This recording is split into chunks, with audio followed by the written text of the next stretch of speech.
Hello, front desk. So I wanted to go over really quick a video that we can use to help understand a little bit about entering rosters. So let's say you're at work, you see the little thing in the corner light up that there's an embedded roster. So say like Ryan, we have hers here. We would follow the link. Just for this example, I'm going to say that it ended up to my link over here, my little example that's going. And so what we want to do then is enter it. So if you don't already have the website bookmarked in your device, you go to important info, and we have a pinned message here from Mr. Polson, and that we can go to our Google Sites right here, sites.google.com/view/FCCPass. So once this opens, we're going to go over here to forums and roster entry. And scroll down a little bit. So we know that Mrs. Potts' class met on the 25th of January. So 1/25/2021. Our class, we'll go back to the roster, we'll see that it went from 1 to 2 p.m. So 1:00 until 2.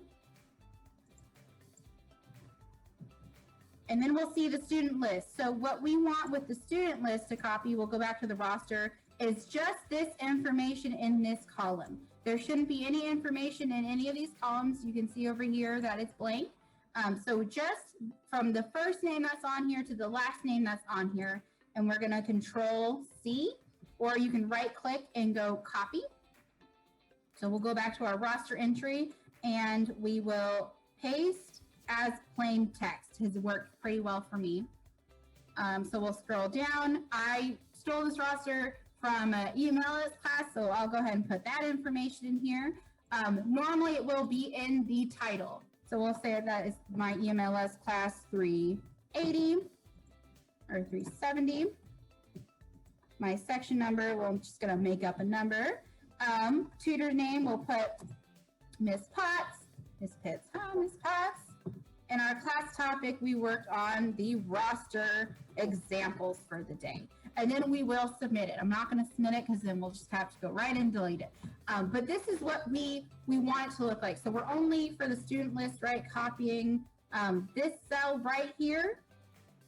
And if you see anything that is in this column, go ahead and alert us. But normally it's because, say, like this student here had to come a few minutes late to our class. So we had to, our tutor went in here and added a time that was different from our 1 to 2 p.m. So those are some things that you might see that need to be fixed. Otherwise, our Excel file will not read it correctly, right? A little bit of explanation. So when we have names here, and then we have a comma and then ID, if there's something else after, if there's a time after it, we want to make sure to put that comma, because that comma is really saying, hey, Excel, this name information goes in this sheet, and then ID goes in this one.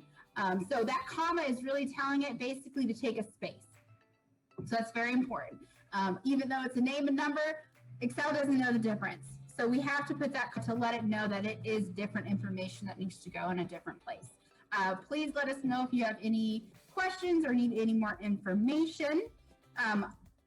Me and Mr. Polson are always here, and you can send questions on Slack, and we will get back to them as soon as we can. But thank you guys so much.